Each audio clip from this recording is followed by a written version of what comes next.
Pay no mind. All right, what do we got here? Oh, all right, let's make this day one of this rewrite, just to make it easier. Although I've been struggling with the Rapasaurus like all month or whatever, so I'm gonna try something a little new today. That new and fantastic technology of actually focusing on what I'm doing instead of getting distracted by chatting to internet nerds all day long. Damn it, I set the seat wrong. One sec.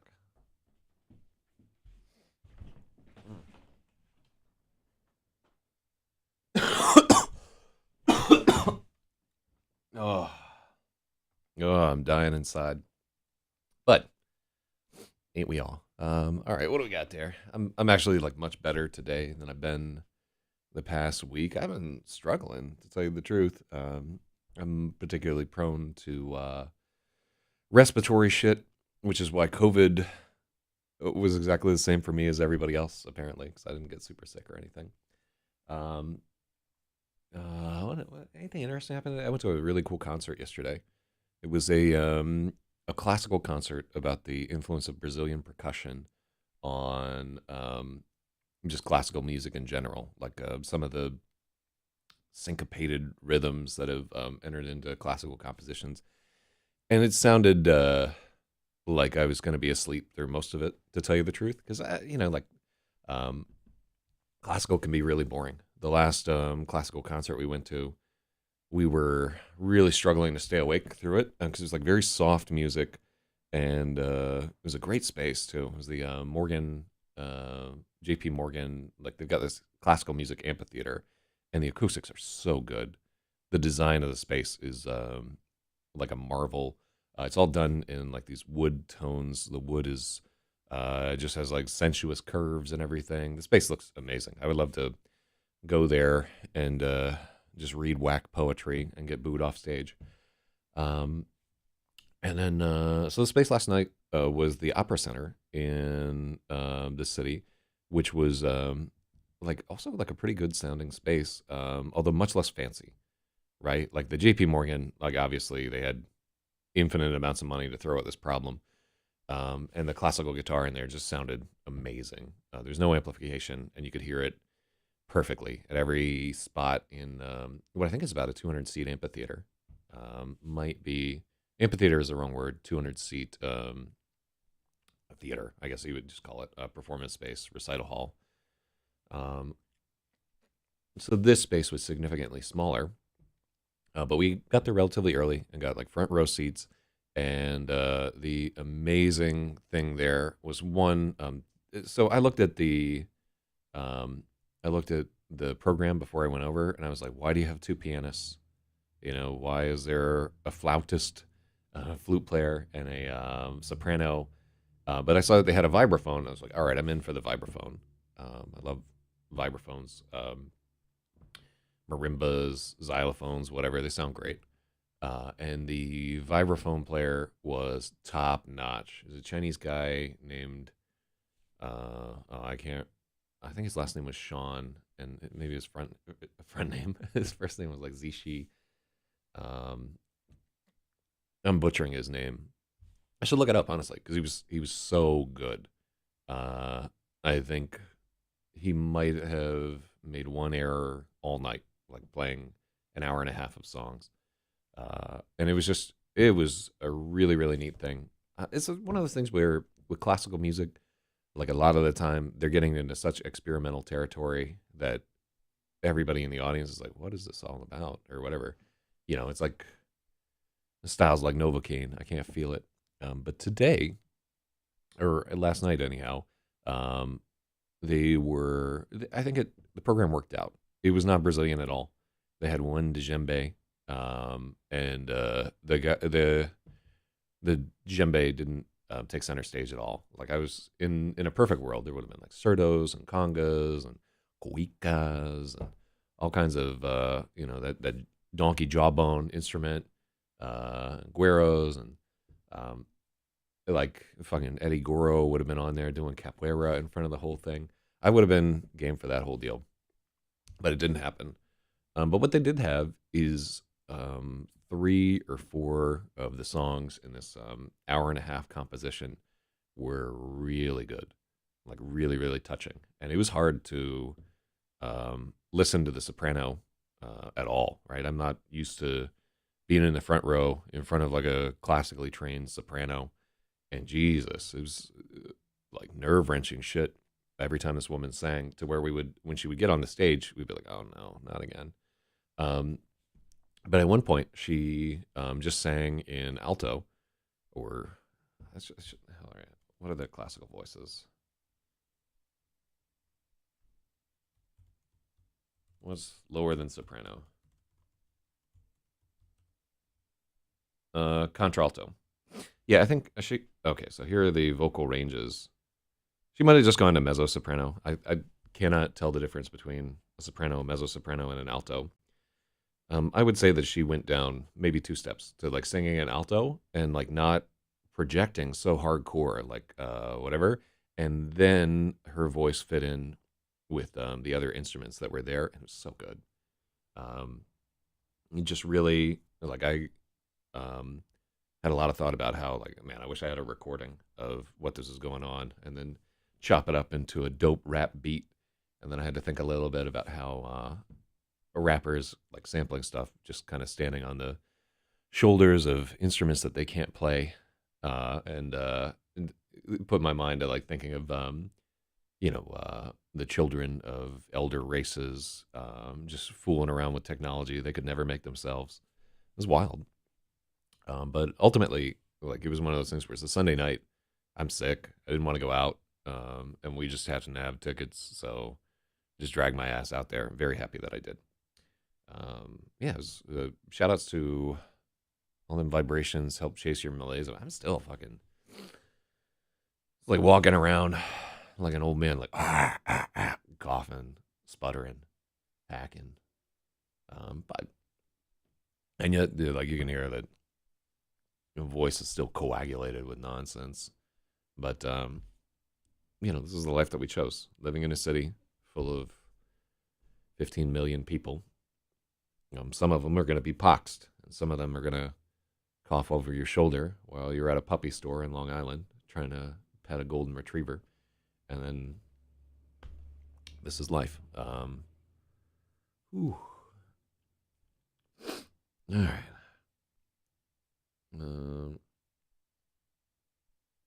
Contralto is the lowest of the. Okay. Same note. Notes would sound totally different. Fine singing voices. Yeah.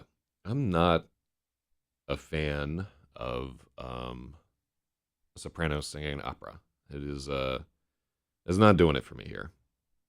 Okay.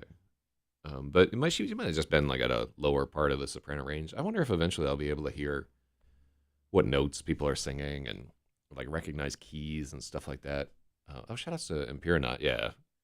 The great unclean one has me in his sway right there. I always thought I would like fall for Slanesh, but I guess I wasn't noble enough.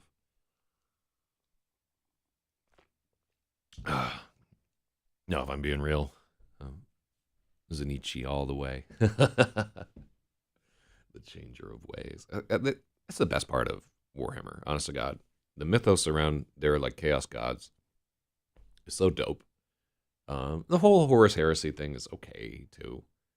It's all right, but yeah, anytime when you have enough people working on something, somebody's like, "Oh, I think this is cool," and they fucking fall apart. All right. Well, we spent forever working on this chapter, so I'm gonna try just rewriting for a little bit. I'm just trying to get into the swing of it and see if I can actually get some work done in this chapter and the next one. We have our Rapasaurus master rewrite chart, so we're supposed to do a rewrite here on this chapter. Henry Cavill is developing a Warhammer TV series. I don't have any trust and faith in like these fucking actors where they say that they're going to hold true to the spirit of what's going on. I guess Ryan Reynolds did okay with Deadpool. Deadpool was worth watching, the first one at least. I don't know about subsequent ones, right? And it seemed like he had like a lot of passion for the character and turned it into something. But let me see. All right, and then let's. All right, I'm leaving notes for the final draft now, or for the final edit here. So we're gonna do a rewrite of that, but I'm not gonna do it now. We're not gonna do a rewrite of this.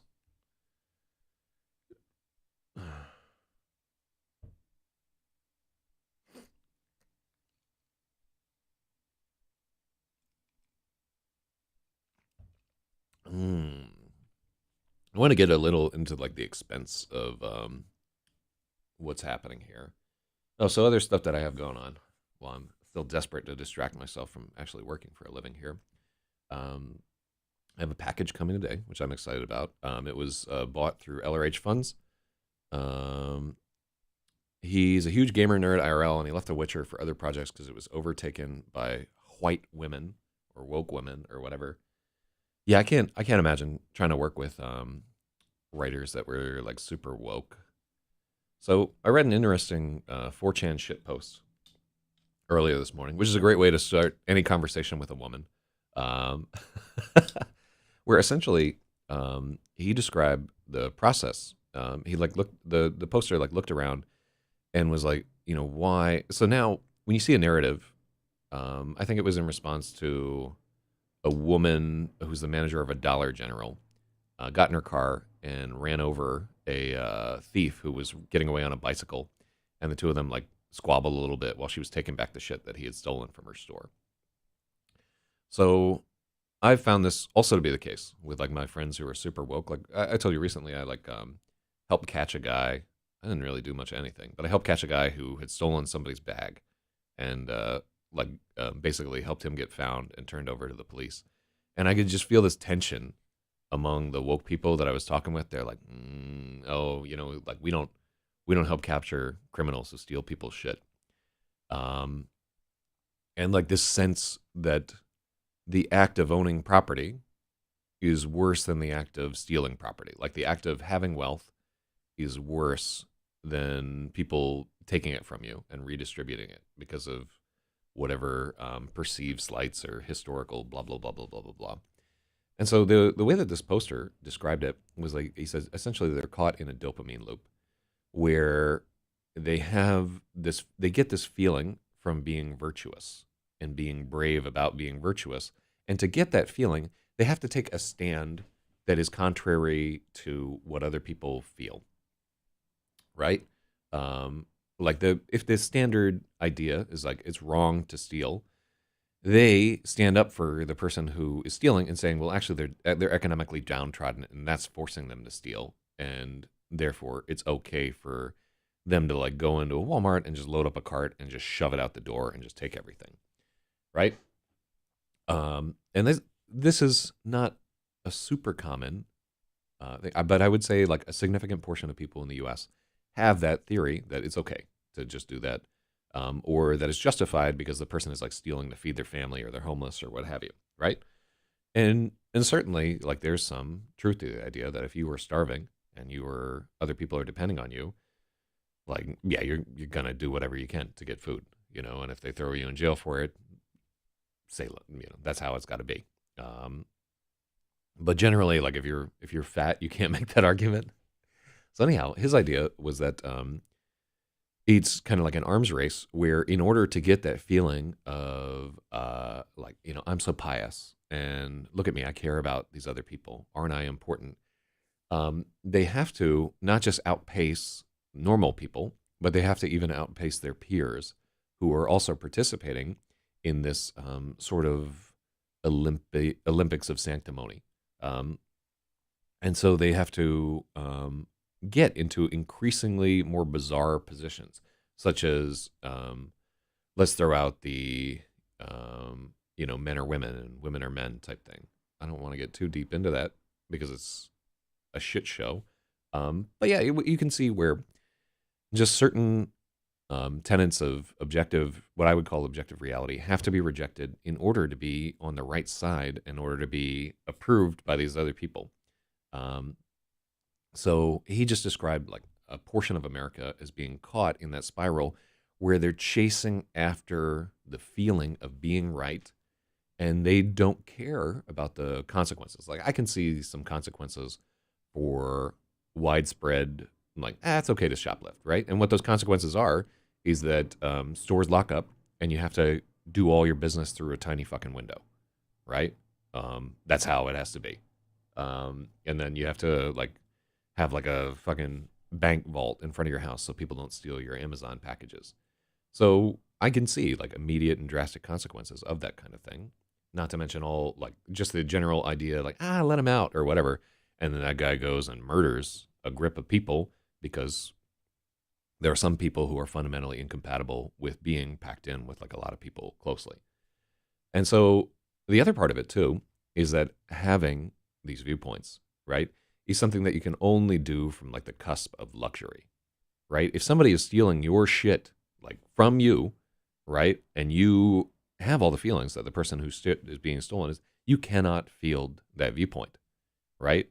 If you deal with homeless people every day, you can't have any illusions about them, right? Like you have to see like, okay, this person is at least somewhat an agent in their own destruction, right? There's just you can only come to some of these positions from a sort of ivory tower where you're completely insulated from the consequences of the policies that you are espousing, right? And I know all the people I know that hold viewpoints that are like that are either very strongly insulated from the consequences of what they're doing, or they deal with tremendous psychic turmoil from knowing that they hold a position which they can see evidence is wrong, and generally they have to self-medicate pretty heavily to get out of it there. So yeah, just I like what I like about 4chan and anonymous forums like that is that even while 95% of it is just boring and drivel, or when every once in a while you find somebody who makes like a really salient point that they could only make in anonymous conditions, and where the cream sort of rises to the top and just gets shit posted somewhere else. Um, so I think the idea of like an addictive cycle of being sanctimonious and like feeling like you're right, is definitely it definitely exists, and I need to as I'm going through my let me see. Are your associates who hold this viewpoint that the 4chan guy illuminated would be okay? So your sentence doesn't make logical sense. Are your associates would be up for a discussion like this? Um, Let me see. Why don't the gangs take care of the homeless? Just shoot them and get over it. Well, I'm not super interested in um, wacky shit like that. Like I think obviously that's not that's not the deal. Oh, you've been drinking. All right. Well, that makes more sense there. Um, I do think that there's something like that. And rather than like castigating those people, I have to think about like my own behavior on IRC, right? Because I now think of my IRC channel as a righteous place where the unjust are punished and cast out, and the just are accepted, and where like there is some accountability for right and wrong, which is a terrible position to be in because then I'm vulnerable to that same kind of dopamine loop, right? And that loop has something to do with how public forums get poisoned and just get like addicted to huffing their own farts or whatever. So I need to take a good look at that and look at like what some of this behavior I'm doing uh, could be similar there because I'm just as vulnerable to that kind of addictive loop as anybody else. It's just previously we were all like the scum of the earth and we never did anything that was right. And so we were able to take refuge in the fact that we were complete reprobates and that if we did terrible things, that was okay because we were the scum of the earth. And now, slowly over time, we get to the point where we are no longer completely the scum of the earth, despite the fact that we still do scum of the earth things. So now we have to not only worry about all the pitfalls of being the scum of the earth, which are significant, drugs, suicide, transgenderifying, like all the stuff that could happen to you. We also have to worry about the pitfalls of thinking of ourselves as righteous people, right? So, yeah, valuable Cohen to happen upon on 4chan. Um, it's just interesting to consider right there. Uh,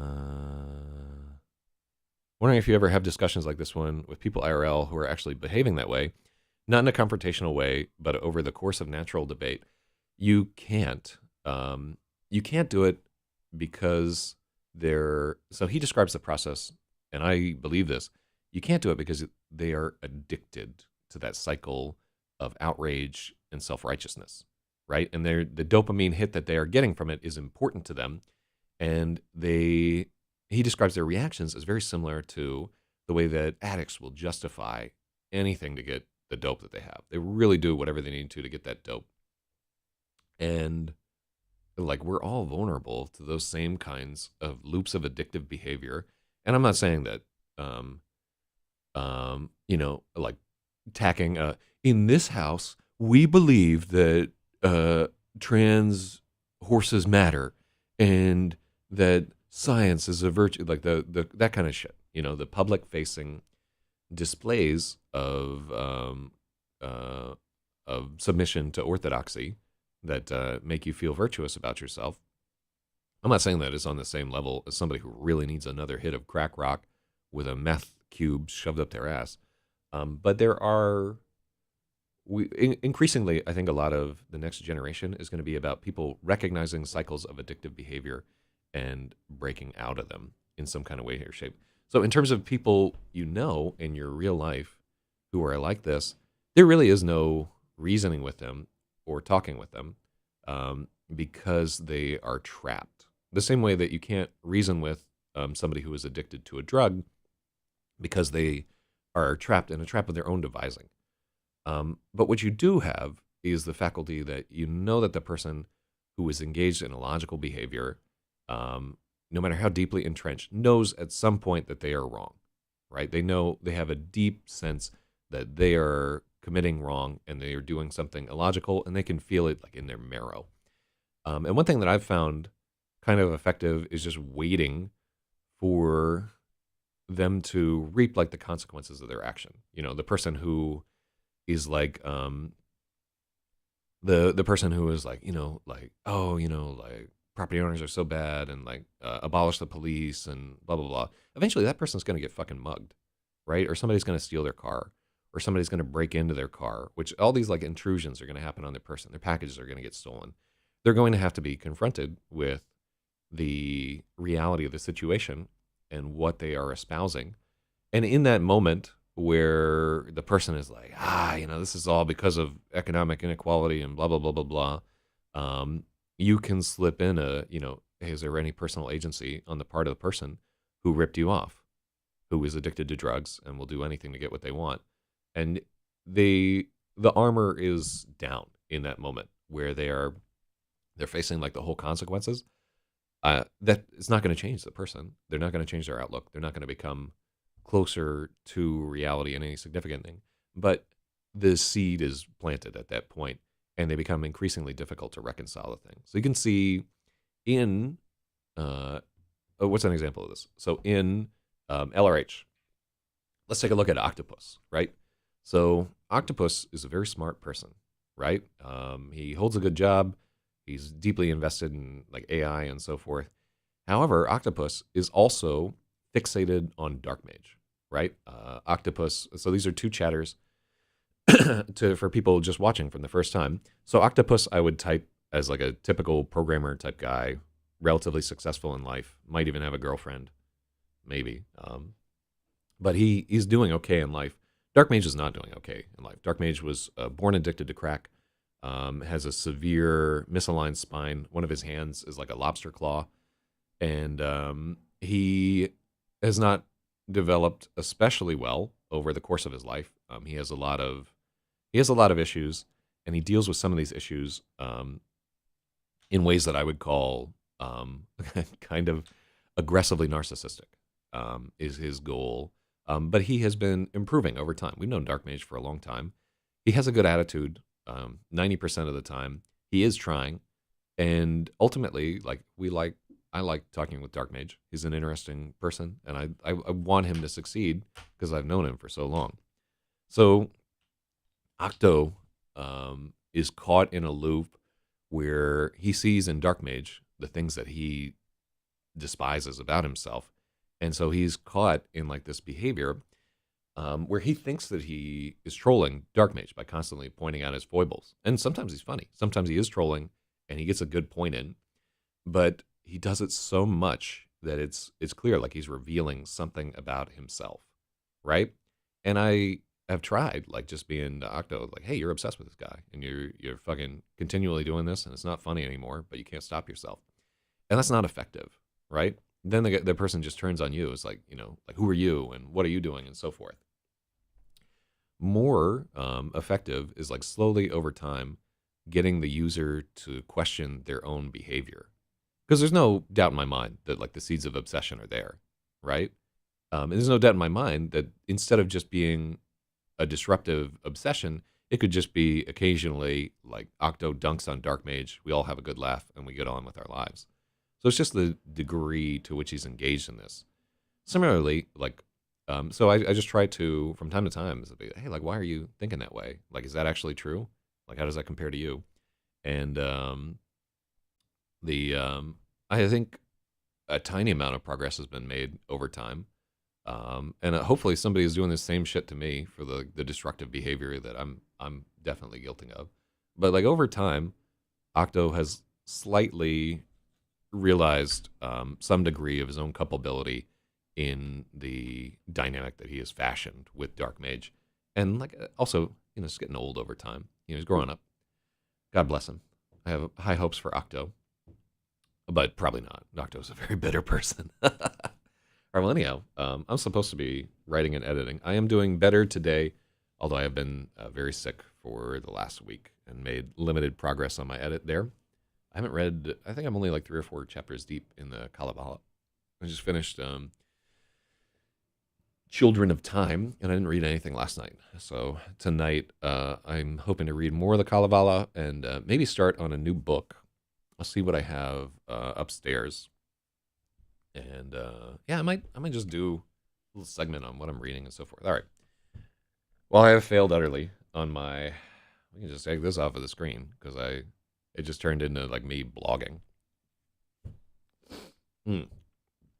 Also, as I'm like saying that shit about Octo, I don't want to like imply that I am smarter than Octo or better than Octo or whatever. I'm just older than Octo, and I have fallen like a little into his same trap a few times, and I saw the end stage of what Octo is doing in my like brush with all the people on the ONA forum, where they're just fucking obsessed with a guy who's like a complete lol cow, who has no control over himself, who has no like self reflection or whatever. And like I would say that for like a large part of his time on IRC, Dark Mage was like a straight lol cow with no self reflection. But as he's gotten older, he has started to realize like, okay, I do have these foibles. I can like laugh at myself. And it's also just been as he's gotten older and his condition has bettered. So he's never gone like full on Chris Chan or full on King Cobra or whatever. By the way, like being a lol cow is the same kind of cycle of addictive behavior where somebody starts to get off on the attention that they're receiving, the negative attention that they're receiving, and they start emphasizing the behaviors that cause people to respond to them negatively, and that amps up how many people are responding to them negatively. It's just like they're all feedback loops, and it's fucking fascinating to see these dynamics. Like if I did not love this kind of shit, I would not be on IRC so much. But ultimately, it's easy to lose sight of the fact that there are like human beings on the end of that, and some of them are just fucking suffering immensely.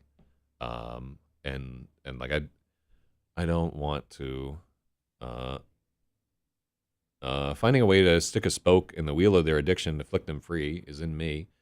Well, you have addictions of your own you have to look at too. Like none of us are without fault here. Like as soon as I'm talking about like, oh, Octo's in this destructive cycle or something like that, somebody can point at me and be, like, yeah, oh yeah, how many people did you sleep with last year? Right? They can be like, oh yeah, how's your diet? The urge to help people. Yeah, man, everybody wants to help out. But I think you can only offer to help people out from a position of moral authority, which means that you have to be consistently doing the right thing in a way where other people recognize that you will do the right thing and look up to you for doing the right thing. And that is a long process that takes years. Um, no, it's not. We're just talking about internet relay chat and a 4chan shit post. So, at its core, these are not heavy topics. And again, it's just me trying to evade responsibility for editing this. What if the entire show just became, for years and years, me talking my way around having to like sit down and actually edit chapters? Because I could do it. I could literally come on every day and come up with a different wacky excuse for why I'm not writing this book. All right, enough of this palaver. All right, so what are we doing in this chapter? We're going to skip over chapter 1.1. We're not going to do a rewrite here. So on this chapter yesterday, we were trying to begin the romantic relationship of Revel and Al-Shala. And we start off the book really steamy, and we're fucking our readers over here, right? By having like the sex scene on chapter 2, we're setting the expectation that there will be more sex in this book. And I have painstakingly ripped all the sex out of this book, and I'm going to have to edit back in, right? There has to be like some kind of payoff later in the book. It's just, you can't have, but it has to be like justified within the course of the book, and it has to do with this character making a terrible mistake. Let's see. Mm-hmm.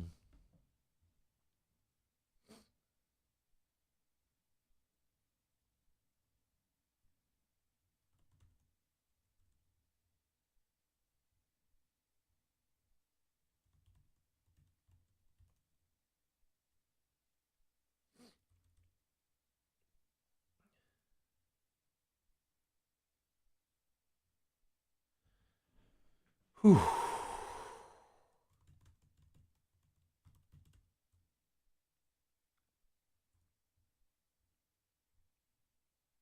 I want to call it an opulent bedchamber, but I don't think opulent does the. Let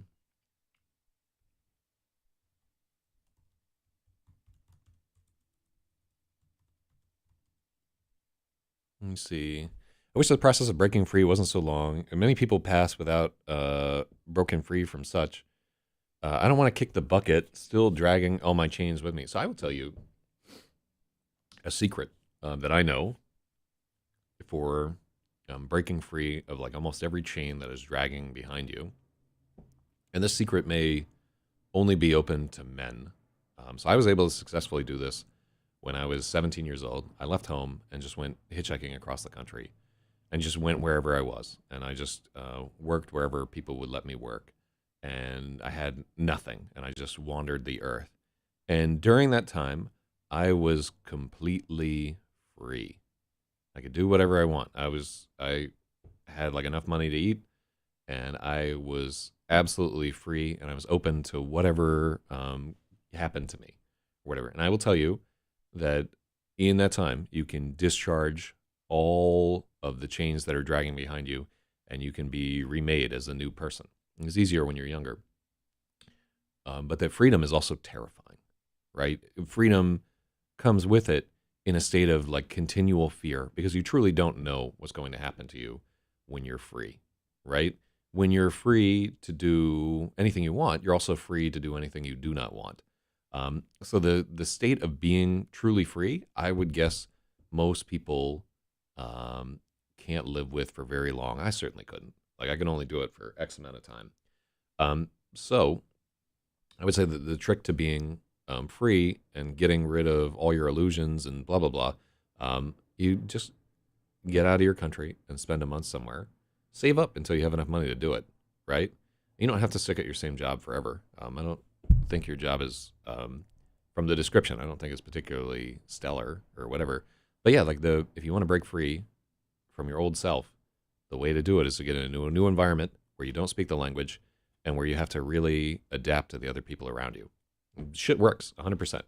All those people who like go to India to find themselves and so forth. It's not just white women blogging into their Starbucks. You know, it really does work, because it focuses you to look outside of yourself and find other things, and to realize that, like, the grain of you is a very tiny part of our world. Bottom tip of Greenland. Yeah, yeah, yeah. Well, it's not just travel. It's thrusting yourself into a situation where you have to adapt and change, and making the core of yourself more plastic. You know what I mean? And yeah, taking yourself a little less fucking seriously too.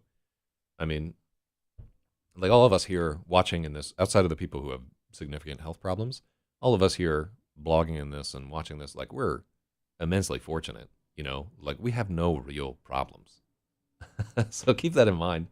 Um, and like, our only real problem is like how seriously we take ourselves. Um, all of us have enough food to eat, a place to stay, like, people to talk to.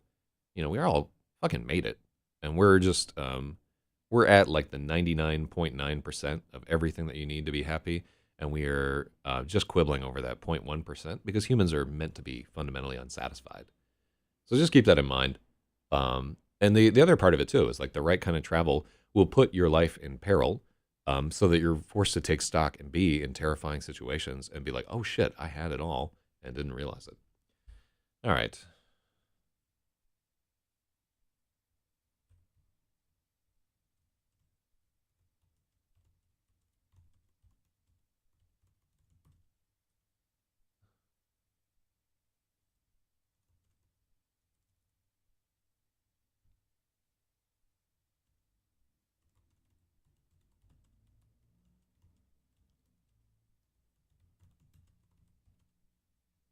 Hmm. Yeah, honestly, like, just between you and me, I would say that, uh, you if you really want to, like, start working on yourself, why don't you just try to spend a month in the North Island, like, hang out in a city for a month, try to date, you know, um, like, I know you love, like, being with your parents and so forth, but spend a month away, you know what I mean? And just take some time to, like, fucking find yourself. Um, go on, like, a real holiday, and try to meet some new people, and, like, be open to the experiences that they will lead you to. Just don't get whacked on drugs, right? That is the pitfall there. Don't get the experience that they're leading you to is heroin. Don't, no thanks. Or pills or what the fuck ever. But if it's like some new type of music or a new hobby or a new art scene or something like that, like, fucking, you know, I'm gonna get old in hermitude, and it's not the place to get old. Mm. All right. Well, speaking of getting old, I am getting older. Just trying to. Um,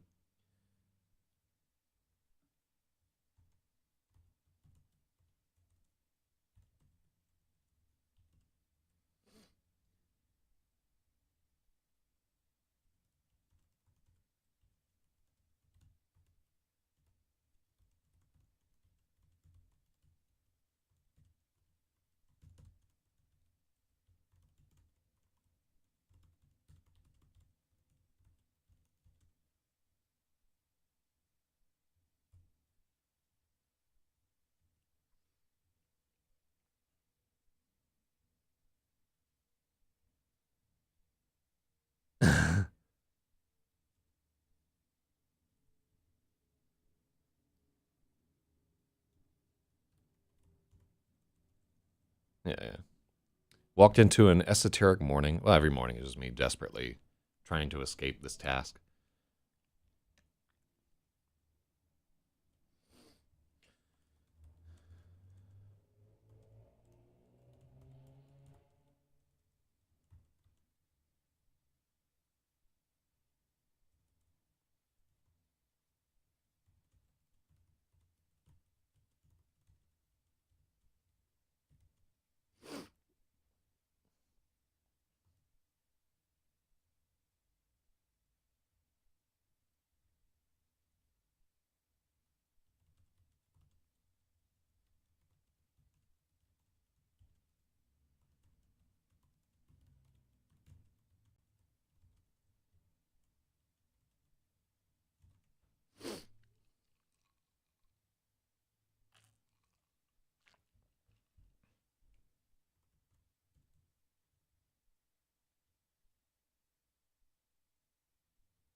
Mm-hmm.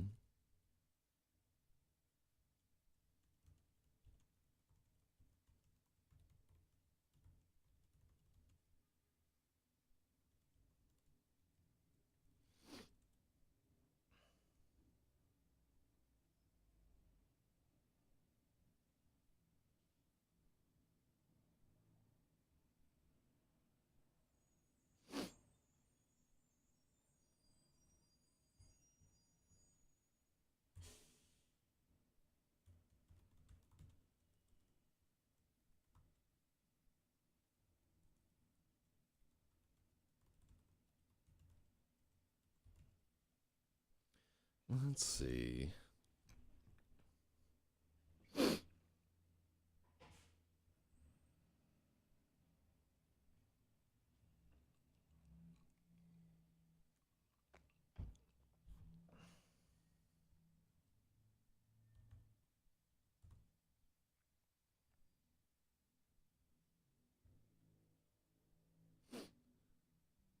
Mm-hmm.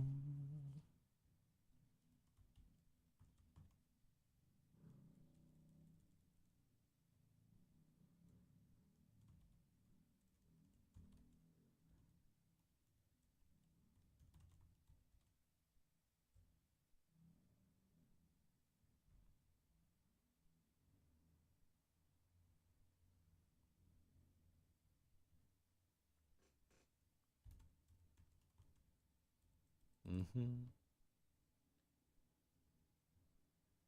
Let's see.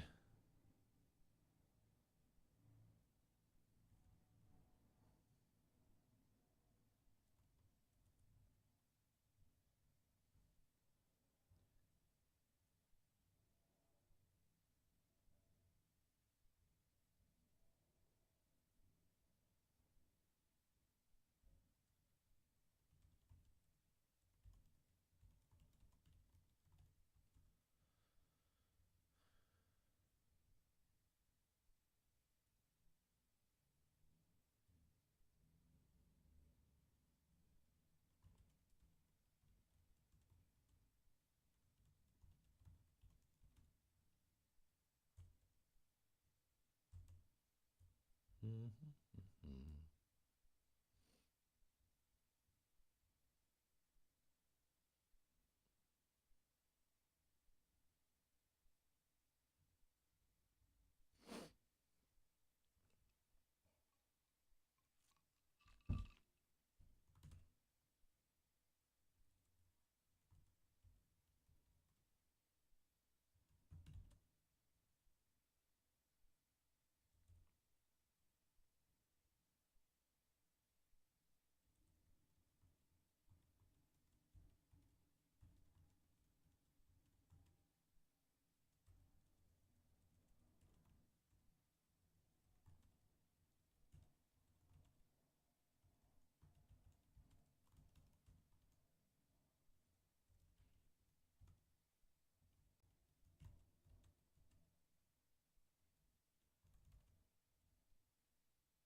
Mm-hmm.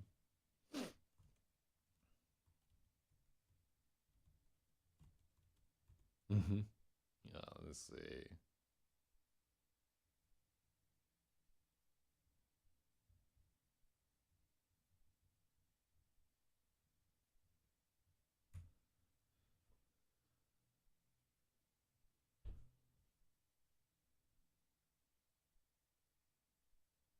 Mm.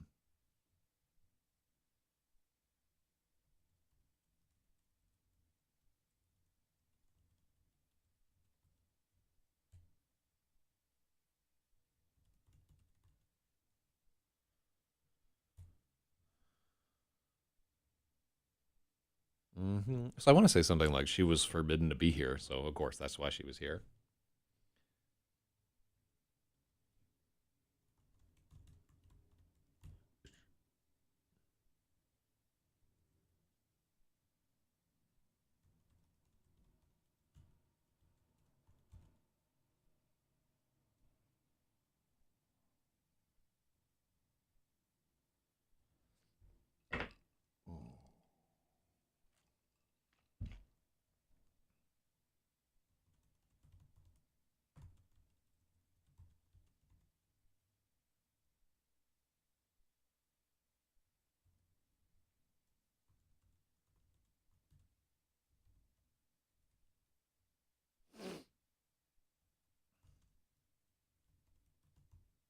All right, let's do the Forbidden to Enter.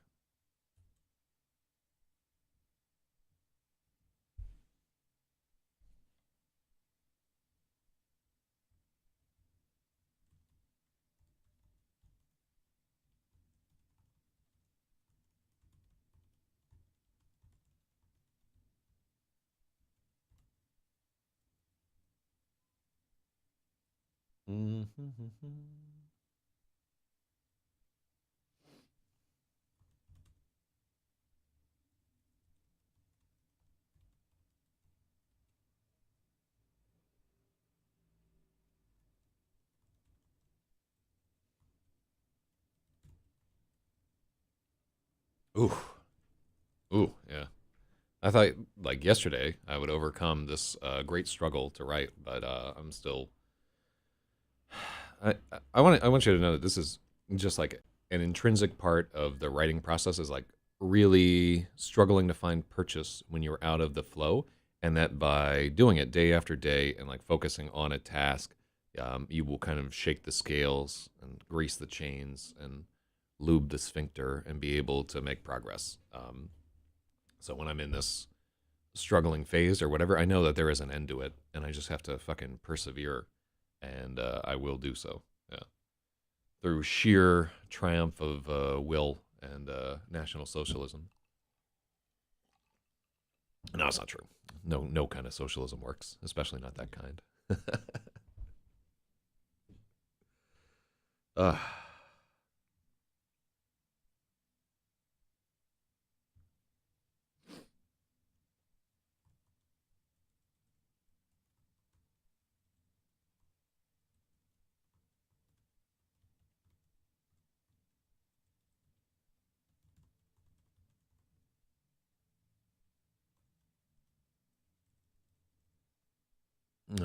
the Comrade in our society chapter writes you. Da. Oh, I think the orcs just captured fucking Bakamot or whatever. I think this is going to be a long week of people taking stock of what they're doing and realize that a country can't defeat a country 10 times its fucking size, especially when it's a nuclear power. So now I think this week there's going to be a reckoning in U.S. foreign policy. Um, like even if the location itself is fundamentally irrelevant, the fact that they have driven the Ukes out is going to be a difficult week for U.S. foreign policy. The whole the whole situation is a very difficult one to parse, but it also has nothing to do with the Tower of the Unraveler.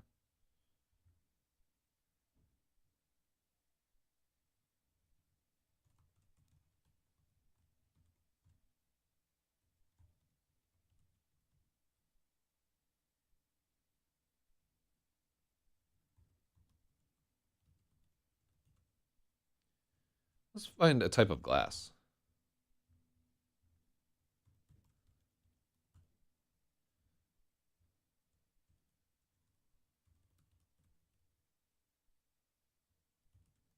Hmm. What do they do in the Middle Ages? Windows through time. Uh, ancient world.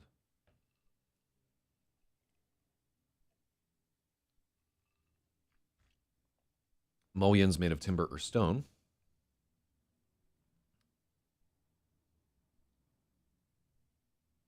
Plate glass.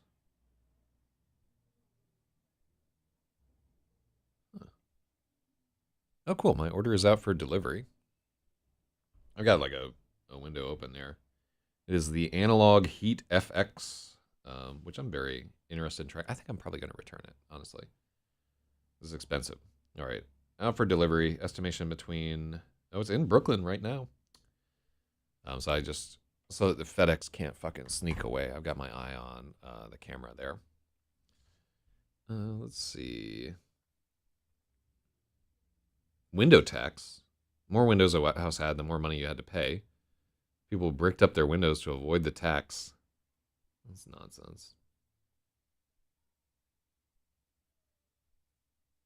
All right, I don't want. Let's take a look at what crown glass looks like. Early type of window. Oh, this guy. Neat. Huh, interesting. Where they like blow a bulb and then they flatten it, right? Because they didn't have the technology to make big ass plates of glass. I wonder how a wrath. I mean, a wrath would just magic up some fucking glass. Although he, um, oh, interesting. All right, let's see.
Oh, that's what I wanted.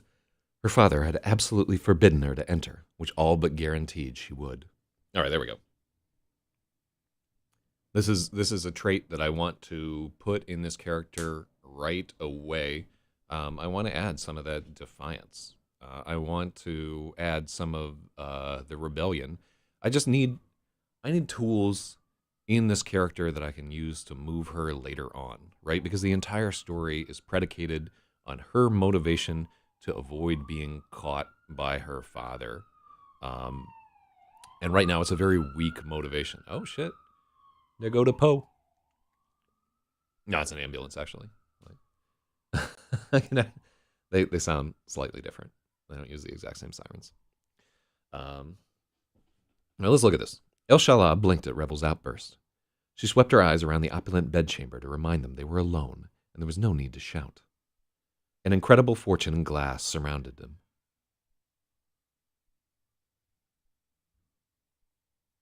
Yeah.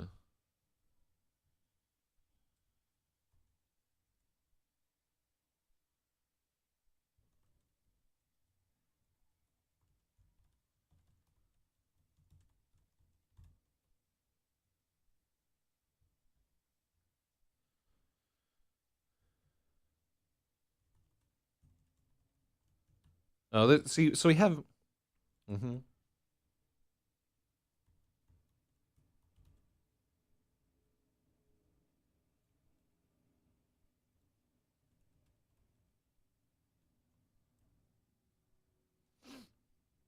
Mm-hmm. Yeah, I don't like the tempo of this, but this rewrite is not so much about a line level, so I need to abstract out to like a higher level because we do have an edit coming after this. But if we can fix the work, let's do it here.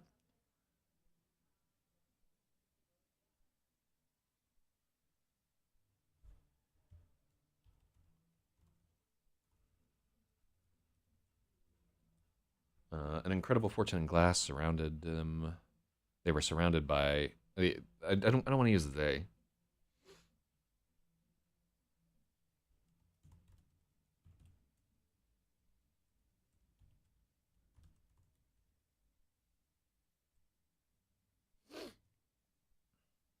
Mm-hmm.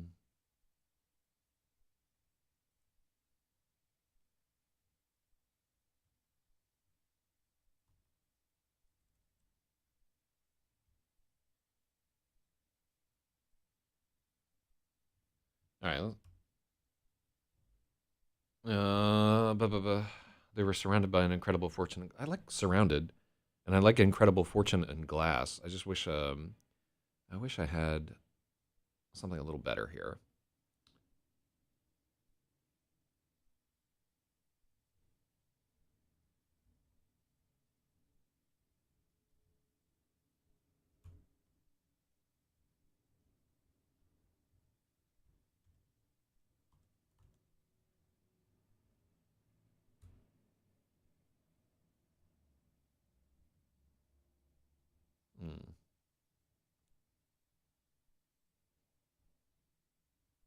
So I almost want to use the word crowned there, but I don't think it's. I think it's too confusing. An incredible fortune in glass surrounded them. Eras Garrett was the apex of the Tower of the Unraveler. Her father had absolutely forbidden her to enter, which all but guaranteed she would. All right, cool. Yeah, I like this a lot better.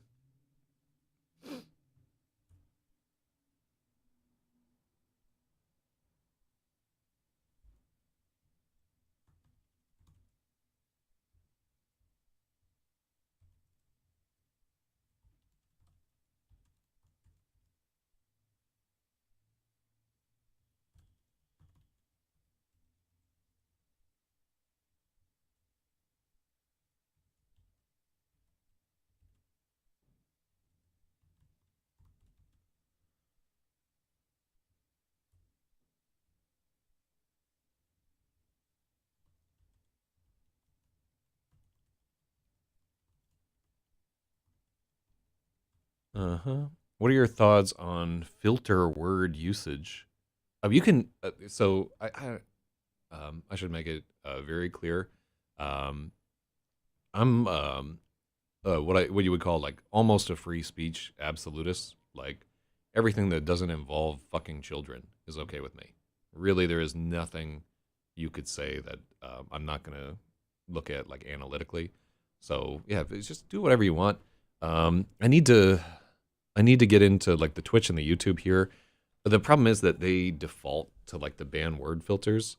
Um, and for YouTube, at least, you have to turn it off every fucking stream. No, that's not actually true. I gotta get in there and tinker because I want people to be able to post like their spam URLs and their fucking whatever. I want you to be able to express yourself however you see fit. I am almost impervious to offense. The only things that are gonna offend me are repetition and things that are boring. Anyhow, I guess what I'm trying to say is curse as much as you like. Just try to make it. Try to make it funny at least. If you're gonna call me the hard RN word or something like that, all I ask is that there be some purpose to what you're doing. Filter words in writing. I heard. Oh, I thought we were talking about shitting up the chat. Uh oh. Oh, here come the police. No, there's another ambulance. I think if you listen to the stream long enough, you'll be able to tell the different ambulances from the other ones. That's an interfaith ambulance. It goes to the Interfaith Hospital on Atlantic Avenue, which is a terrible hospital to go to. Almost as bad as the hospital on fucking what's the big ass one on Flushing? That one is god awful. I'll remember it if I can. This is the worst hospital I've ever been to. Um, why have I been to so many hospitals? What the fuck? All right. Mm-hmm. I don't have a strong opinion because I don't really understand the question. My mind is too scattered at the moment.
I guess what the difficulty that I'm having parsing there is I heard, um, let me see, filter words that create a narrative distance between the reader and the story's events, saw, heard, felt, etc. So you're talking about first person there, but this is like third person. Um, so this may be something that I'm not aware of. How does that relate to what we're doing here? Words that create a narrative distance between the reader and the story's events. So, I mean, are you trying to distance yourself from having them in like second person, where they're? Um, hold on. Let me just look this up, because I feel like you're trying to say something that I should know, and I'm not getting it.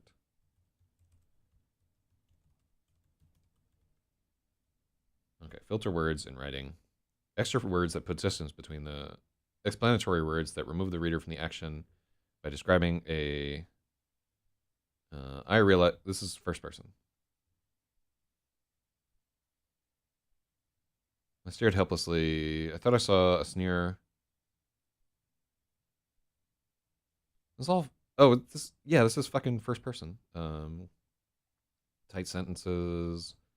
Blah blah blah. Beyond necessary exposition and backstory. Yeah. Well, I guess what I would say is like every word in a sentence should be serving a purpose.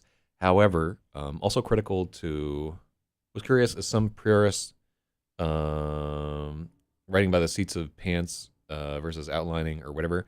Okay, I would say that in your line edit, where you're going through line by line and removing everything that is extraneous to the story, the work of the line edit is to remove every word that is not doing work, right? That is not um, critical to establishing the plot of the story or to evoking the feel that you want to have in that particular line, which is very subjective.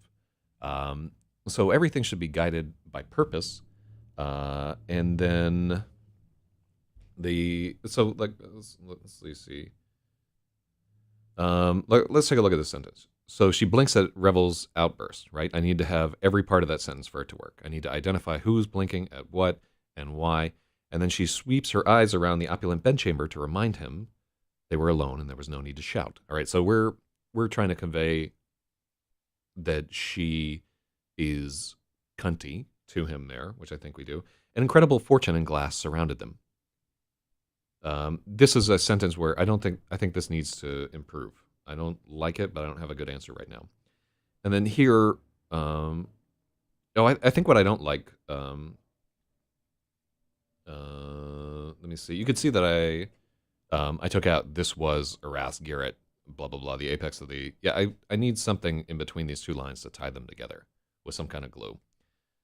Her father had absolutely forbidden her to enter, which all but guaranteed she would. All right, so the other part of it too is we're writing in fantasy, so some of the ornateness has to be there for it to feel like fantasy, right?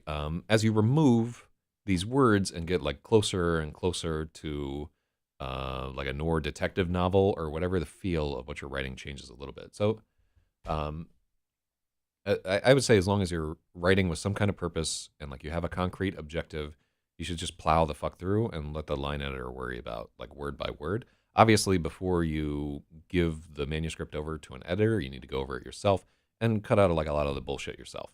The way that I deal with that is by reading each line aloud, because when you read a line aloud, you get a feel for whether the sentence is out of balance or whether it's weighted. Like, El Shalah blinked at Revel's outburst. She swept her eyes around the opulent bedchamber to remind him they were alone and there was no need to shout. They're almost, I feel like there's no comma meant to be here. Maybe you could have that there.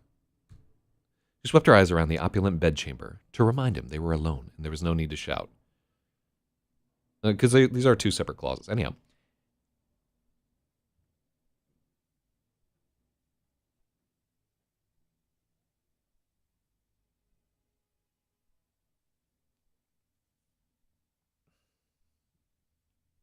Maybe we just cut this from here.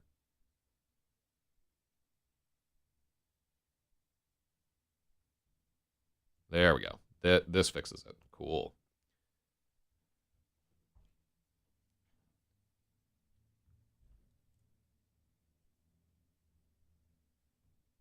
There we go.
Mm-hmm.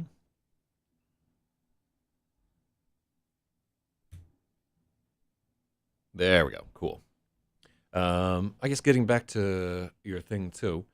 So obviously, like I'm a complete pantser, and part of what you can learn from this stream is that there is a price for pantsing. If I were to go back and talk to my younger self, I would say like, hey, if you want to write books this way, you have to stop writing at 60,000 words, right? Um, Pantsing, which is fucking superb for writing short stories. It is. I don't think anybody even bothers to plot out their short stories. They just put word to the paper and then they fix it later. So pantsing, which is the practice of just sitting down and writing and like assembling it all later on, means that instead of doing the hard work, which is literally just making this fucking spreadsheet that you can see right here, this spreadsheet. Instead of if I had made a spreadsheet at the beginning and stuck to it while I was writing it, I would not have spent like the last 3 or 4 years rewriting this book. But the other part of it too is during the process of like rewriting and shaping it and carving parts away. That's all stuff that I enjoy immensely. Like I may not look like it, but I'm having a fucking ball doing this right here. I wouldn't do it any other way, but that also has a lot to do with me being stubborn and too lazy to do things the right way. Right? Like I can fully recognize that I could have been done with this and 3 other books in the span of time that it's taken to write this, and they would have been maybe like commercially successful because I would have just stuck to the precepts of the right thing to do. But they wouldn't have been my books, and they would be me writing towards a purpose in a way that I don't like fully love and so forth. And to me, this is a passion project, right? And they're just about doing the thing the exact way that I want to do it and spending all the time that I want to do it because it's my life. I don't have children to take care of. I'm not beholden to anything. I can write a book and it can be exactly the type of book that I want. There's no fucking editor telling me what I can and can't do, right?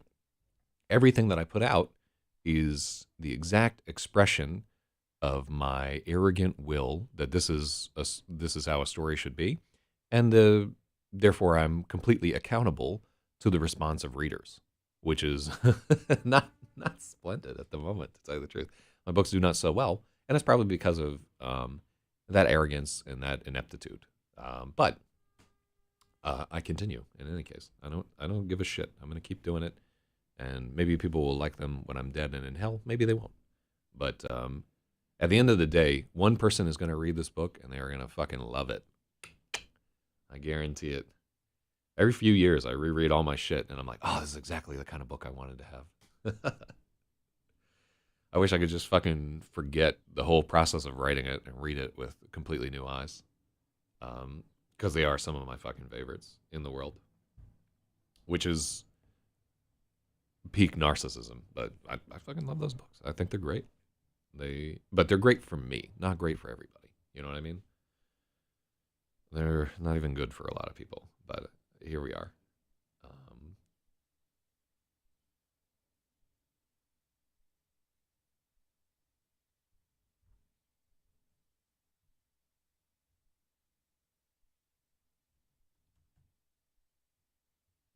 the drapes were thrown.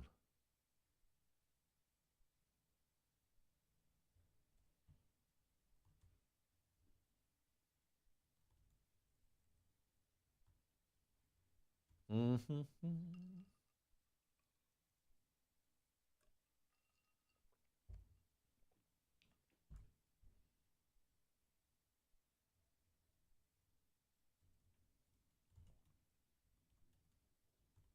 Is stained glass hyphenated?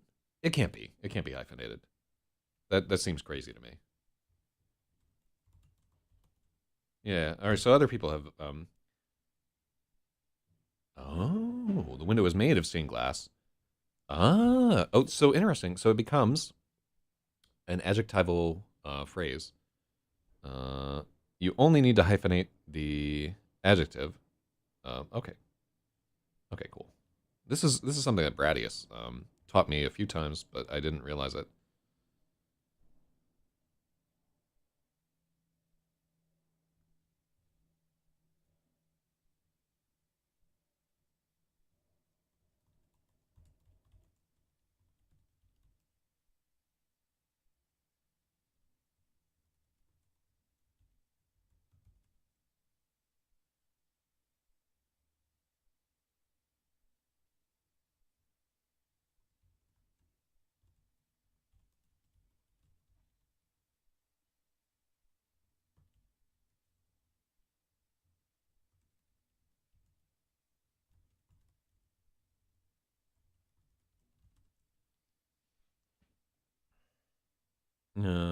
Oh, look at Big Brongulus. I've summoned him and he hath appeared.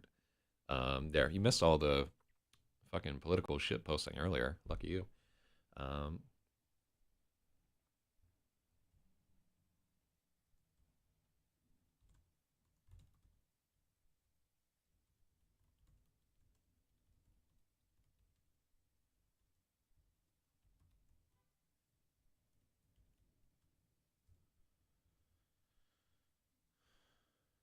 mhm,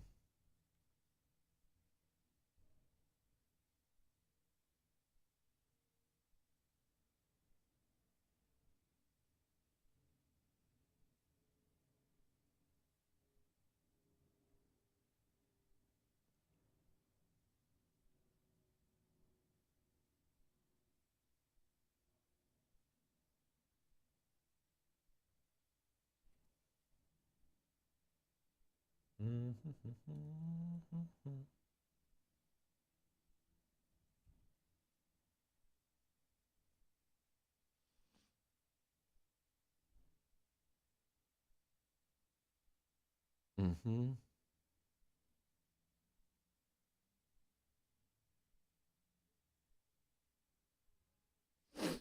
mhm.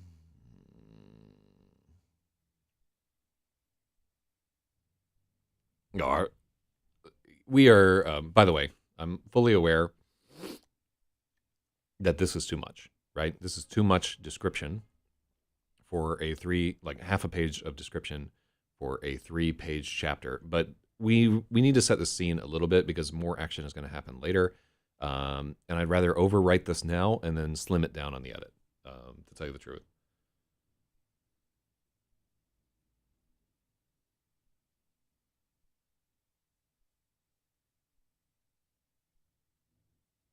No, and this is why I had this.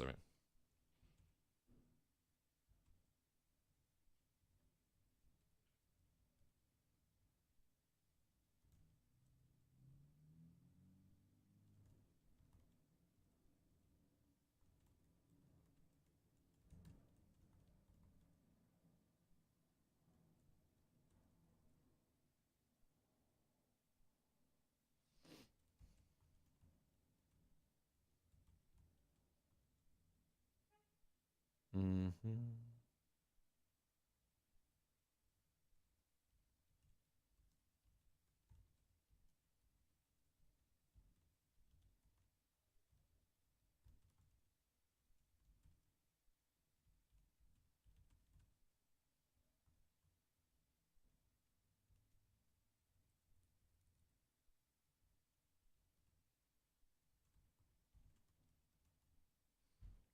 I'd name the bay somewhere else.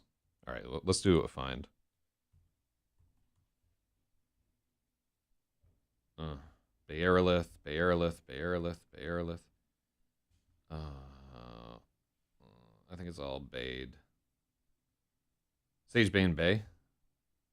Oh no, this is fucking. That was the only bay that we talk about in the thing. That's a shame. I really should have named this body of water somewhere.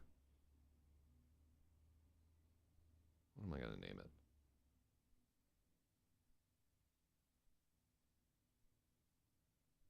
Pellicle Archipelago.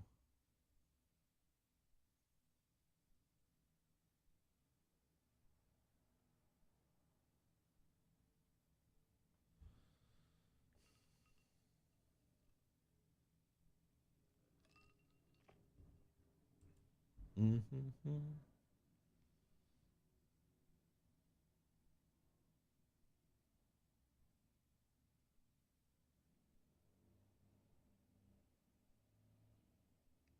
I think we just call it Tinkerton and we don't name the bay. Um,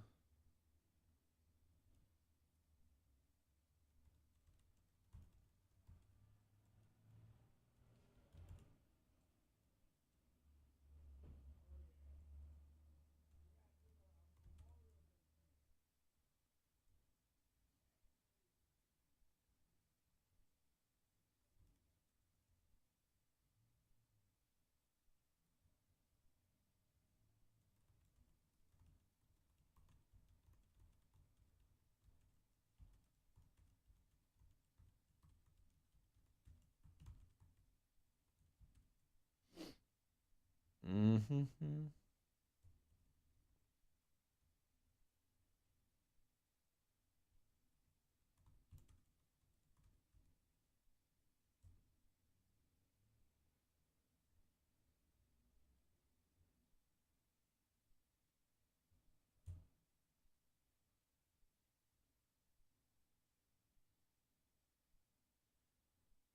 we name this tower anywhere above? Let me see.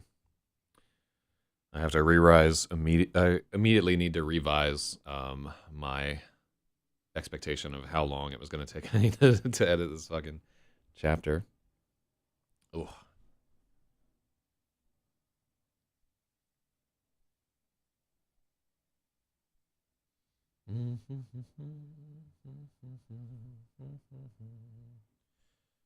Let's shuffle this over, just as a way to show the chapters that we've edited.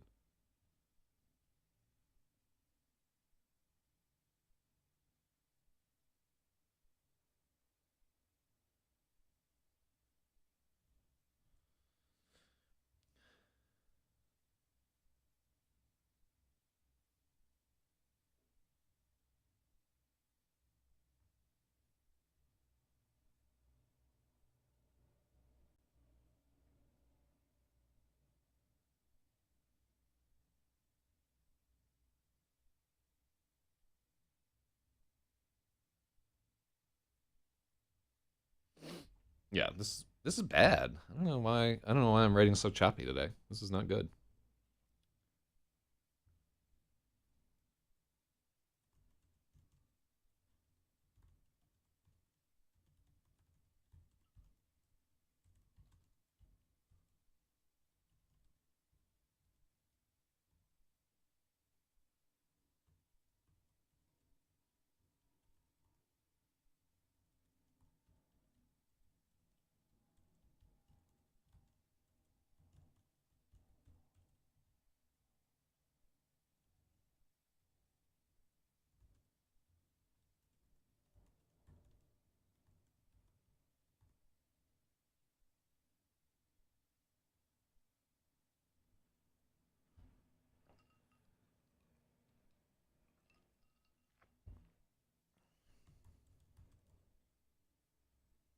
Something like enormous, but not so enormous.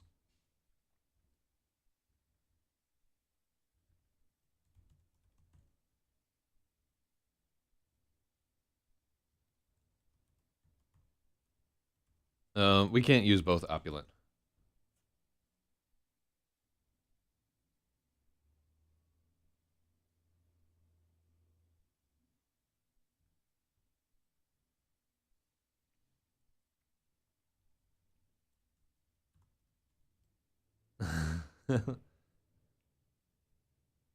Ooh, I don't know if using Archmage in line 2 is Archmage is one of those cringy fantasy words like God King or strong female lead that just makes the reader want to vomit immediately.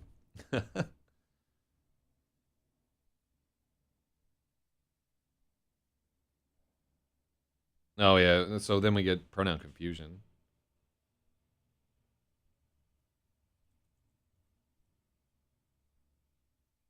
Okay, cool.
Mm-hmm.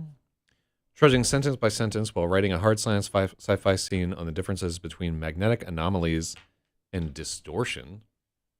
Oh yeah, hard sci-fi is hard to do, man. You just the so difficult in hard SF to avoid like these pages of fucking exposition, and none of it has any place really. It's all got to go. Just there really needs to be like a metric by which you can determine like exactly how much exposition you can get away with in a science fiction story, because it needs to be there. It's almost impossible to relate these concepts without like straight explaining shit, and all the like gimmicks for doing it, like somebody's like in a classroom or an instructional video cassette is playing or whatever. They're all so tired. It's hard to do.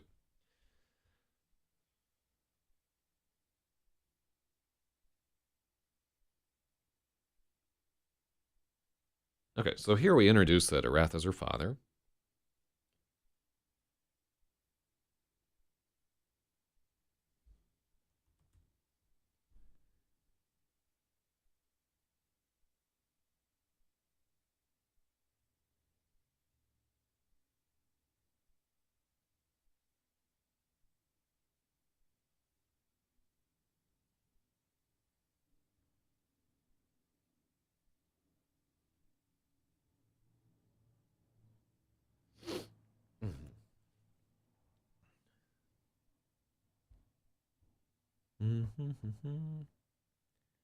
um, hence an entire chapter of Suro's spitting history, which is ostensibly a forbidden talking. It's a yeah, definitely. That was like the mechanic. And I included like a ton of fucking violence too to spice it up a little bit to add like some narrative tension too. And then we use the rubric of like a story within a story. Rubric is not. We use the mechanism of a story within a story.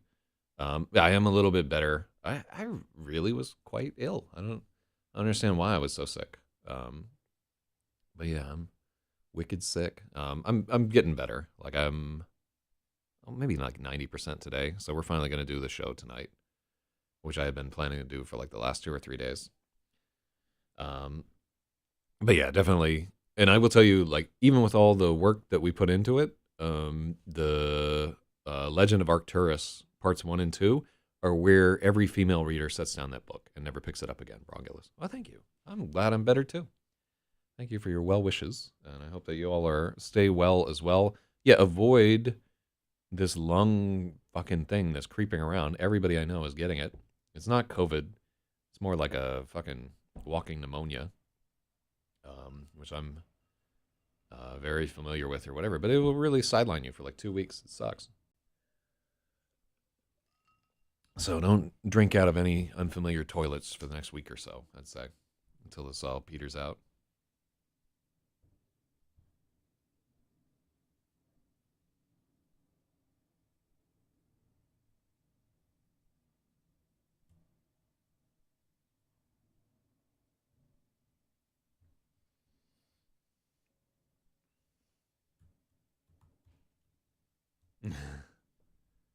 I like the sorcerer's daughter, but we use sorceress for her a lot later on. This is to me like this writing is unacceptable. This is lower than the quality that I would like to put into the book, but also I'm mindful of the fact that there is an editing pass.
Okay, cool.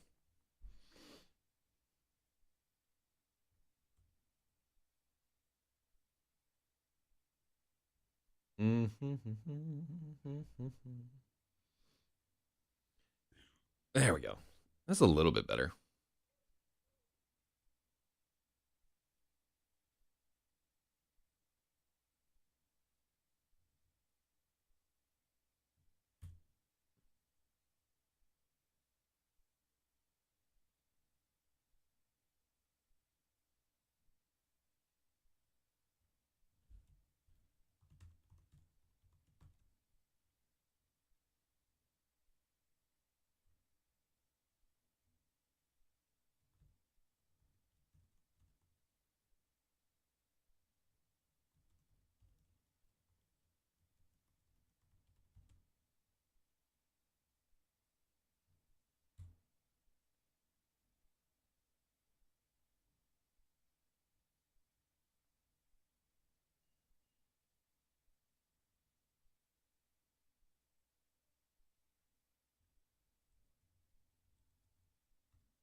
Oh,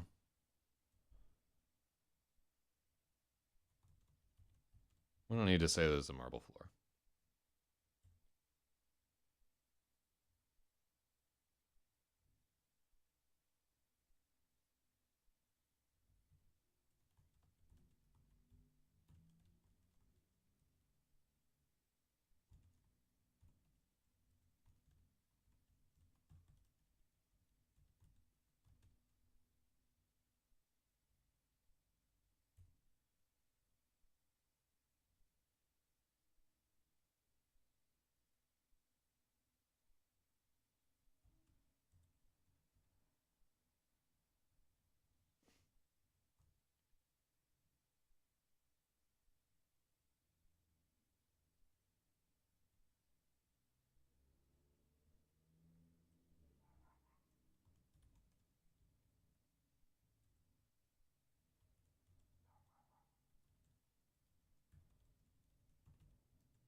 Mm-hmm.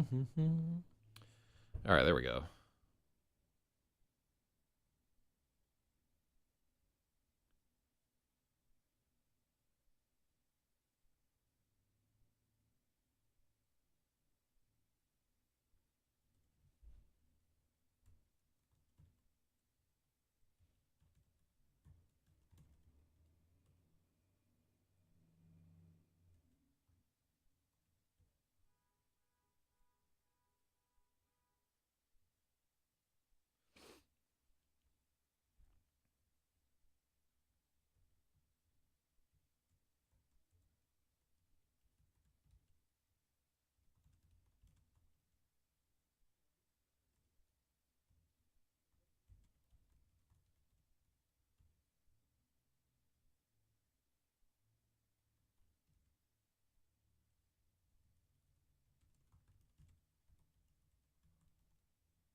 Mm-hmm.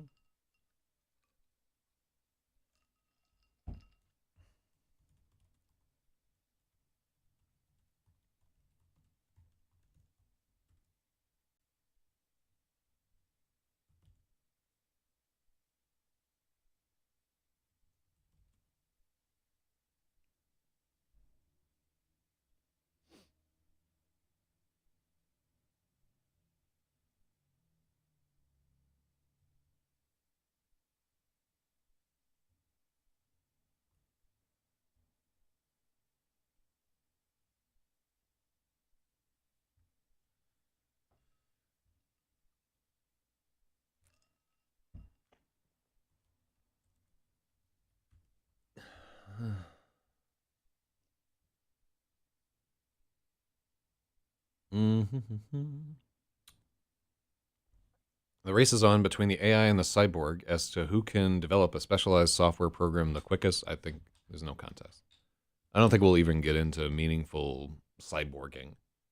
I think we will have some cursory and ineffectual brain to computer hybrids, and before we can make any significant progress, AI will run everything. The end. But I could be wrong. I'd love to be wrong. I write about that in one of my short stories, Survival Mode, which is the first novella that I put out. Oh man, there's all kinds of crazy fucking movers and stuff cycling through here. Let's see.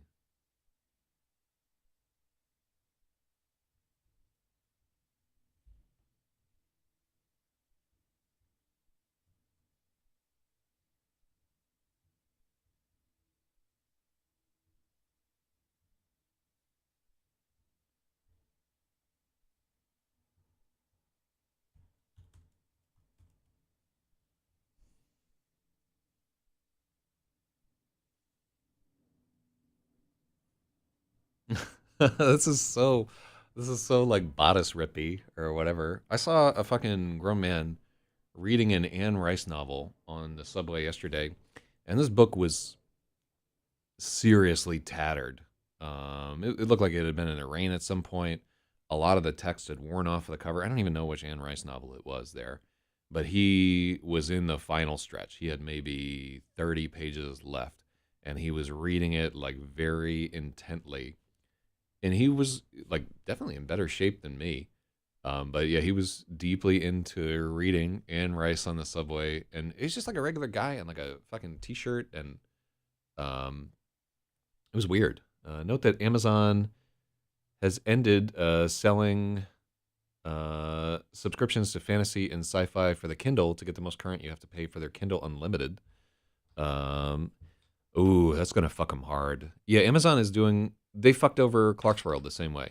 They just stopped doing Amazon subscriptions, and it just to it's a power play.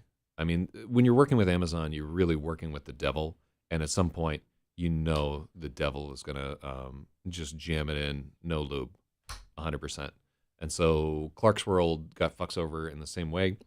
Um, you can also, I believe, subscribe just through their website, which is what I did. I wanted the print edition though, because I don't.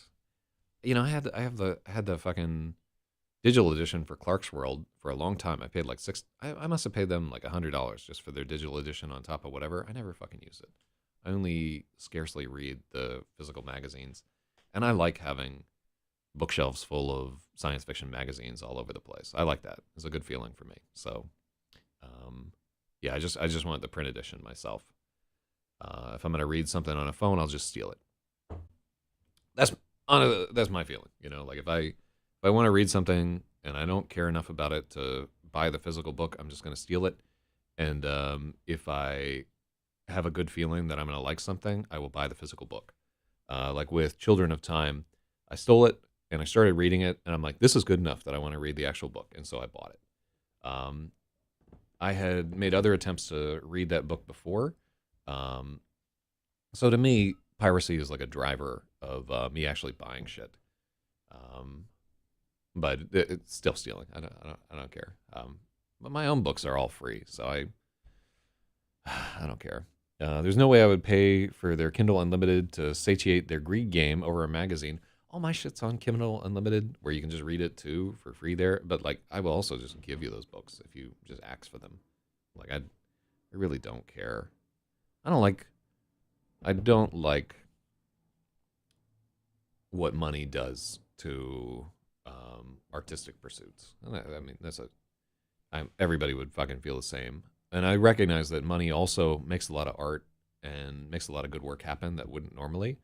Like if people didn't need to eat food, they would just do a lot less. But yeah, Amazon, they're just straight the devil, right? And the devil offers there's a lot in exchange that you get for it. You know, like the contract doesn't come with nothing, But yeah, you were really selling your soul to these motherfuckers when you're involved in them. And they're absolutely a monopoly, and they're is absolutely destructive to everyone and everything. And yet I still use them. So I can't lie. Like I want to get my cords the next day for a pittance, is rough. All right, what are these people fucking doing over here? Wait, are these assholes fucking hold on. Give me a sec.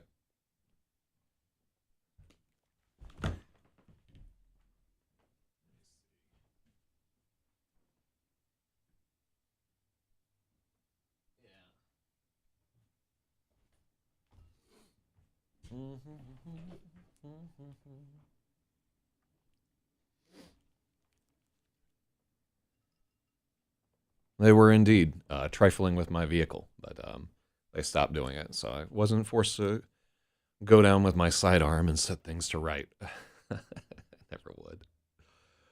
You imagine fucking shooting somebody over a car? Who cares? You know? Who gives a shit? A car is a car. Doesn't matter if it's scratched up.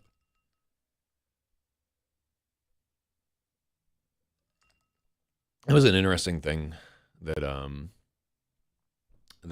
came up recently. So in New York, the cost of shooting somebody who breaks into your house is extremely high. Um, the yeah, go ahead and dial 911 in New York. See what fucking happens. Nothing. 911 is a joke. I mean, they'll come out, but they will do fucking nothing for you. So anyhow, what's the deal? Oh yeah, so essentially, say that somebody is breaking into my house and they are stealing a computer or something. The chat on screen is illegible in YouTube, so I have to keep this Twitch stream on muted. So is YouTube like you might have to set YouTube to be just set it to be like the 1080p for it to be legible there. Yeah, I'm not thrilled with like the blue on green look there. So yeah, your YouTube is probably just on 720, which would blur everything past recognition. So if you set the little fucking gear right down here at my dick that I'm pointing to, if you set it to take it off of auto and put it on 1080 penis, let me know if that fixes the legibility. But sometimes the YouTube feed just like pixelates for no fucking reason there. Oh yeah, no worries. Yeah, this is what it is. YouTube is like we can save a little money by not sending Brongulus all the bits that he deserves. Just another cost saving measure.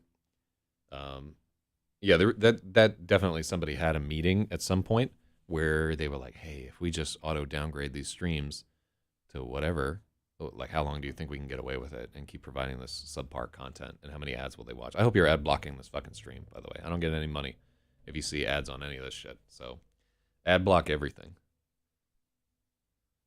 Let's see. Endless stroking in the sun had burned off every ounce of fat. I know that we did this on the editing stream.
Okay, cool. All right, that's a good chapter now.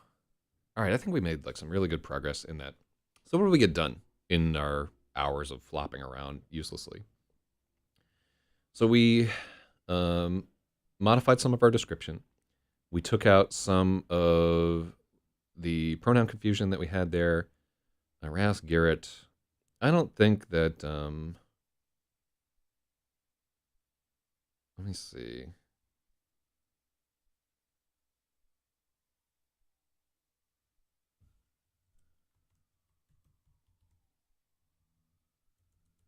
All right, cool.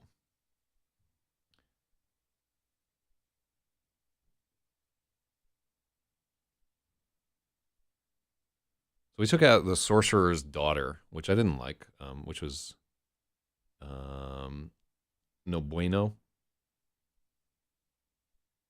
Let me see. I want to just add beveled. Wait, is what we. Yeah. There we go. We want to have what is beveled glass?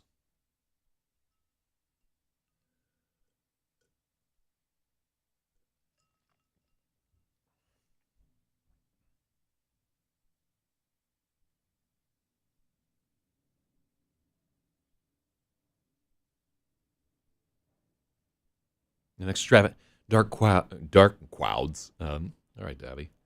Dark clouds swept across the skylight, an extravagant dome of beveled triangular panes. The drapes were thrown. Stained glass doors led to a spiral balcony that wound around the tower of the Unraveler.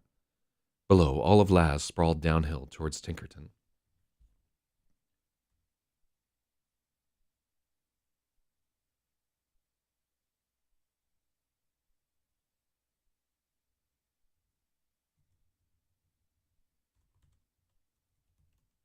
The docks of Tinkerton. All right, cool. All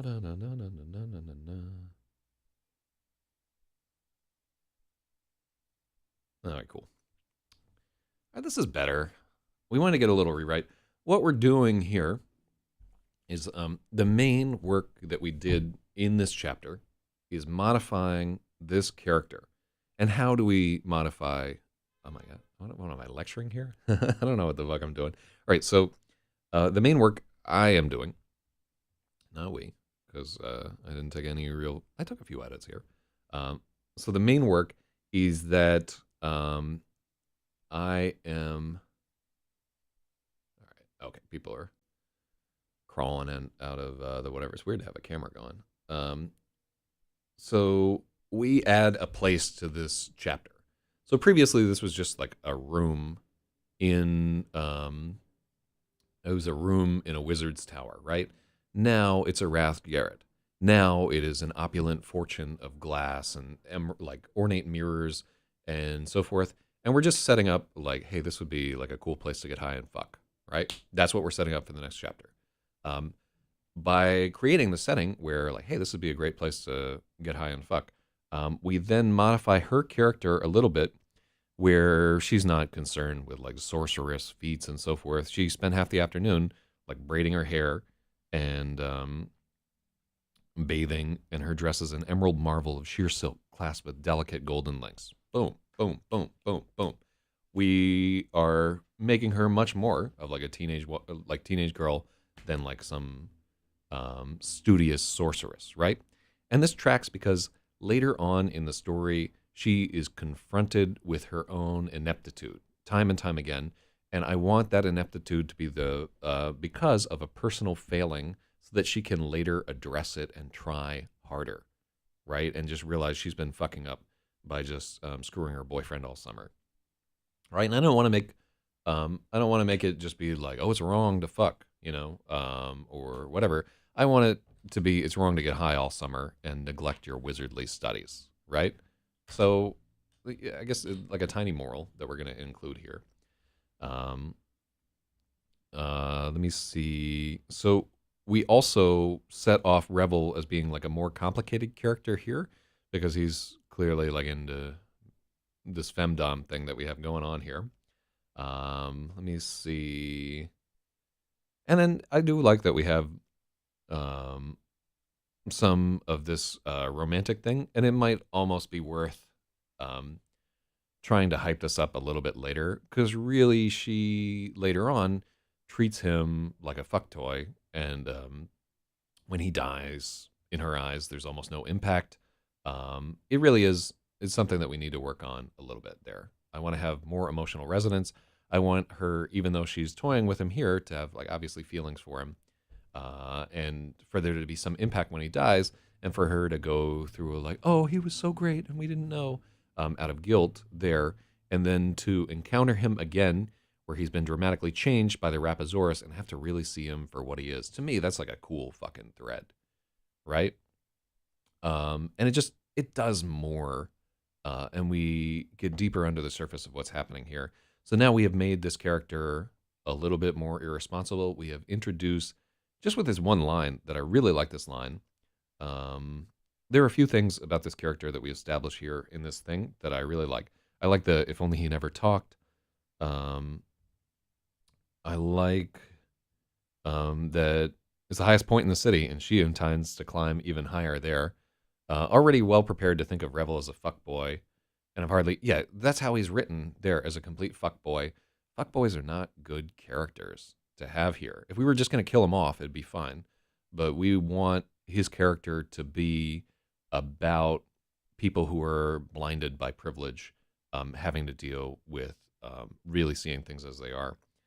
And we might also increase the religiosity of his character and him having to just be confronted by the things that he believes are not true, and that there are real powers happening here.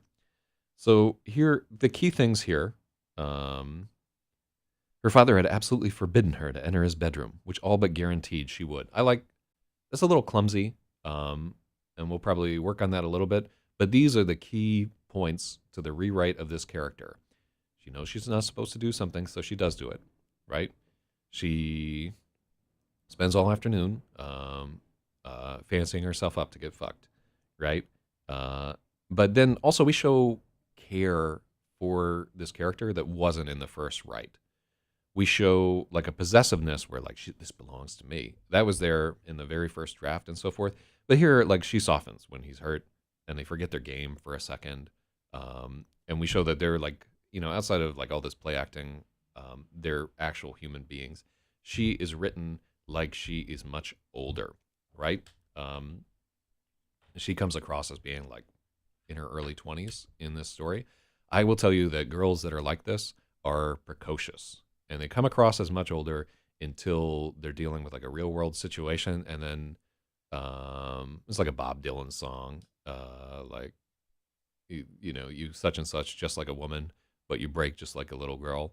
That to me is an interesting rubric, and I want to test that. But I also want this character to not fall into like a waif category. I want them to be a power in their own right. And when she loses control of the party and everybody betrays her, and she's forced to like work on things on her own, I want her to retain some of the power that we've imbued her with in the story. Just the character is more interesting if she has some flaws that we can bend to the story, right? And this I like a lot. This is one of the funnest parts of rewriting, is like getting into that and being like, how could we do this better?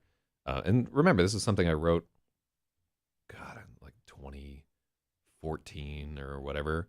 I've been working on this for like a decade. I didn't know what the fuck I was doing when I was writing this initially. So I have all these seeds of things that an inept person like instinctually senses, like this could be cool or whatever. And now I'm coming to it as somebody who's like really put the time in to like think deeply about my structure and how I could fix it. And now I just have like this whole toolkit where I can go back and fix all this stuff. And it's very self-indulgent to do this level of rewriting on a story. This story should have just been shit canned. I should have just written something like clean and new and gotten on with it and used the tools that I have. I'm not going to do that, because this is really like, this is a groundhog day of going back and redoing this until it comes out with like the perfect day where you get to fuck, what's her name? Frances McDonald or whatever, which has always been my goal the entire time of writing throughout my life. I want to fuck that woman, and so we'll just keep rewriting until the Buddha parable is completely entrenched. Now, Probably Andy McDowell is who I was fucking talking about, right? Not Frances McDonald, who is maybe the lady from Fargo. I'm an embarrassment to myself and everybody involved with my upbringing. All right, so here in the next chapter, we're going to get into Rigel. So we've done a few things here in our rewriting. We've changed the dynamic of this here.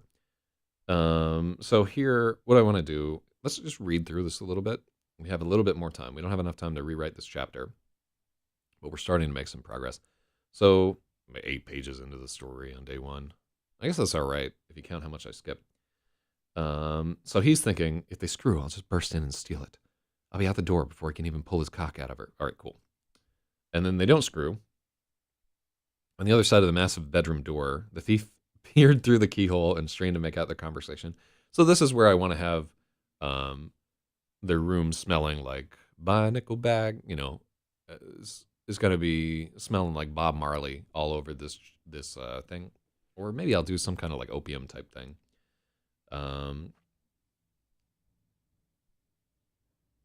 Let's see. Oh yeah, so you can see we already did a pass where I tried to add in some character to it.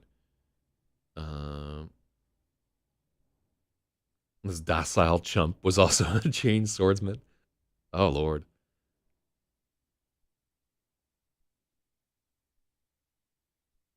Neat triangle of wispy blonde hair. All right, yeah. Oh lord. Oh god. Yes.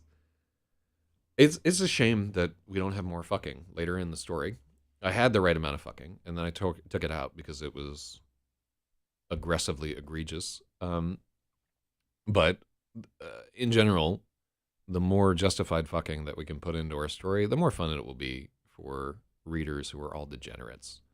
And I think people who read fantasy are especially degenerate. Looking at you, Marion Zimmer Bradley, and that they would enjoy more railing than we have here. But I really haven't set up characters that can have like any kind of tension between them. In chapter 3, there is a moment of creepy tension between El Shala and Stirs, and it's just that's part of why like they nope out and like it ends the whole deal, which I like. I like that that thing there, and there are points where Arath talks about like I'm pretty sure she's fucking you just to like make me mad, which she is. So we really just have limited the avenues where we don't have enough characters where we could inject more sex. Hopefully I can get away with just a Revel Hadriate thread. But yeah, that also has to have like a huge thread of destruction. It has to be like a bad idea and blah, blah, blah, blah, blah, blah, blah, blah. All right. I like that. I'm looking forward to working on this chapter with Rigel. And let me put my mind in here. So it's only like a 5-page chapter. And then we want to insert all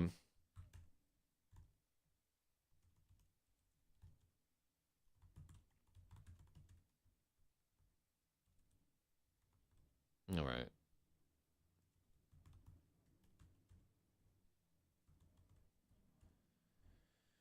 Okay, in 1.4, I agree with using the POV. All right. Yeah, this is not too bad. All right, so even though progress is slow, we don't have as much work to do on book 1. And book 2 is really where I've kind of fucked the dog and need to break up some of my longer passages and so forth. But I feel like good work was accomplished today, and this is okay for like day 1 of our rewrite, and we'll try to accelerate and move on and do more as time goes on. All right, let me get the fuck out of here. All right, thank you everybody for tuning in. I'm gonna go to work, and yeah, sorry to be so sick. And if you watch the other show, like I haven't been able to do it all weekend, and we got to do a makeup episode tonight. So tonight on the show, Pasta Apocalypse, you can call in and argue for the ultimate pasta. I will be representing fusilli to the fullest. I don't want to see any macaroni bullshit. I certainly don't want to see any angel hair aficionados up in this thing. But you can call in and argue vehemently for your favorite pasta. That is the gimmick, and I'm gonna play it to the hilt. All right.